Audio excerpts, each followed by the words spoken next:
कोई काम करें, अपना विवेक को इस्तेमाल कीजिए, अपनी समझ को डेवलप कीजिए। जब तक आप अपने आप में संतुष्ट नहीं होइएगा तब तक कोई काम में परफेक्शन नहीं आएगा। परफेक्शन क्या है?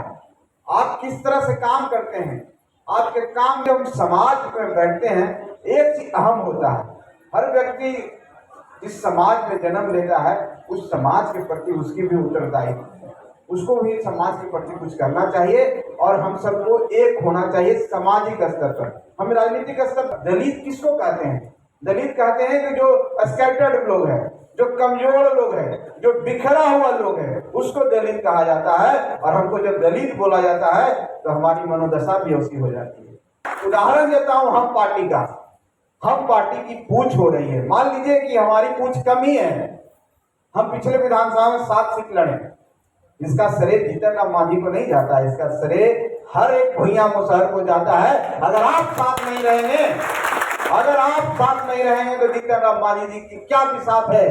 आप जिस दिन अलग हो जाएंगे जीतन राम मांझी जी को कोई नहीं पूछेगा। साथियों, कोई किसी पर एहसान नहीं।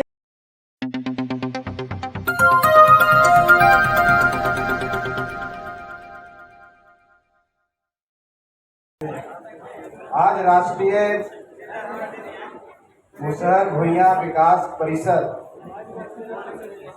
जो एक सामाजिक संगठन है, उनके द्वारा आयोजित सामाजिक और राजनीतिक चिंतन सह जागरूकता समीकरण सम्मेलन का आयोजन किया गया है। आज के इस सम्मेलन के आदरणीय अध्यक्ष श्री रामदलित मांझी जी और सुबह से लेकर अभी तक अपने बात पटुता के लिए माहिर माननीय संचालन महोदय श्री शंकर मांझी जी यहाँ पर उपस्थित हैं। ये मेरे लिए गर्व की बात है और मेरे लिए खुशी की भी बात है, क्योंकि अगर राजनीतिक भाषा में अगर बात आप करें तो मेरे लिए खुशी इस बात की है कि मुझे मौका मिल रहा है अपने साथियों, युवा साथियों से कनेक्ट होने का, क्योंकि अब जमाना लग गया, जो चिंतक हैं वो अच्छी अच्छी बातें बोल सकते हैं, लेकिन अगर रण क्षेत्र में लड़ाई करनी हो तो युवा साथी ही काम आएंगे, तो इनको कनेक्ट करने का मुझे मौका मिल रहा है।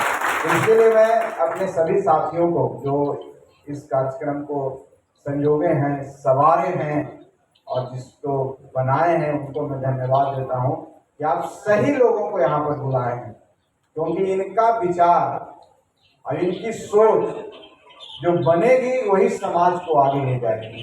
क्योंकि अब तक जो मेरा समाज है, चाहे जिस परिस्थितियों से गुजर रहा है, वो समाज के सोच जो हमारे बड़े बुजुर्ग थे उन्होंने जितना सोचा वो कर पाए, लेकिन अब हम बन सकते हैं, एक अच्छे वक्ता बन सकते हैं, एक अच्छा व्यक्तित्व आपको निखर सकता है जब आप क्रिटिसिज्म को एक्सेप्ट करते हैं। दुनिया की सबसे बड़ी पूंजी है आपका आलोचक जो होता है, आपका सबसे बड़ा मित्र होता है। जो आपका प्रशंसक होता है, हर बात में आपकी प्रशंसा करता है, वो समझिए आपको मिनिमाइज करने की कोशिश कर रहा है, आपको से छोटा करने की सोच रहा है। तो आपके आलोचक ही आपके सबसे बड़े प्रशंसक है और आपके अपने आदमी है, इसलिए आलोचना होनी चाहिए। और जिसमें आलोचना सुनने का दम है, हिम्मत है, वही आगे जाके अपने जीवन में सफल हो पाता है। इसलिए कि आप किन्हीं के कहने पर कोई काम करें, अपना विवेक को इस्तेमाल कीजिए, अपनी समझ को डेवलप कीजिए। जब तक आप अपने आप में संतुष्ट नहीं होइएगा तब तक कोई काम में परफेक्शन नहीं आएगा। परफेक्शन क्या है? आप किस तरह से काम करते हैं, आपके काम में कितनी बारीकी है, उसी को परफेक्शन कहते हैं। उसी तरह समाज में जो आप हैं, जिस समाज में हैं और समाज में आप किस और उस समाज को ले जाना चाहते हैं और अपने आप को आप समाज में कैसे पेश करते हैं, कैसे प्रस्तुत करते हैं, वही सबसे बड़ी चीज है।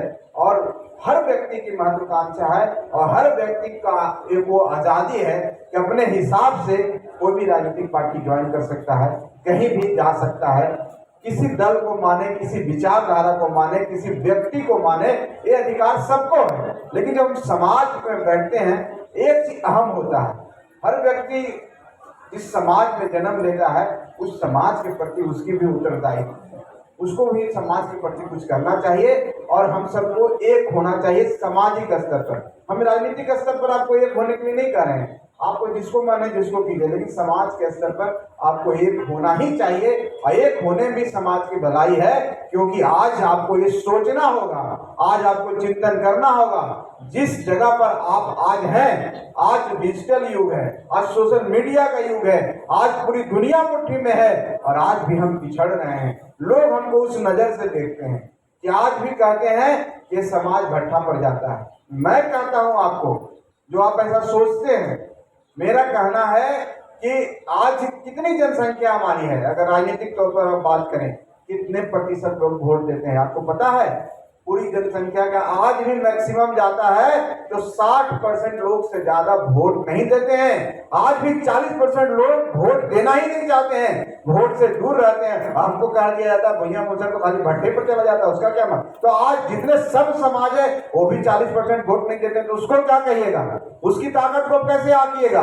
हमारी ताकत कमजोर की जाती है इन बातों को लेकर। देखिए, हर व्यक्ति की अपनी परिस्थितियां होती है और हर व्यक्ति अपने हिसाब से काम करता है। रोजगार के लिए हर व्यक्ति जाता है, ऐसा नहीं है कि भैया मुसहरी खाली पलायन करते हैं। माइग्रेशन का अगर रेशियो देखिएगा तो हर कास्ट में मिलेगा, यादव जाति में बहुत ज्यादा मिलता है माइग्रेशन। हर गांव में उठा के देखिए कि यादव समाज के लोग बाहर जाके कमा रहे हैं कि नहीं कमा रहे हैं, उनको तो कोई नहीं गिनता है। उनको तो वोटर लिस्ट में जितना नाम होता है वही गिना दिया है, जितना संख्या सब रहता है सब वोट मारता है। ऐसी बात नहीं है, ये सिर्फ बरगलाने का काम किया जाता है।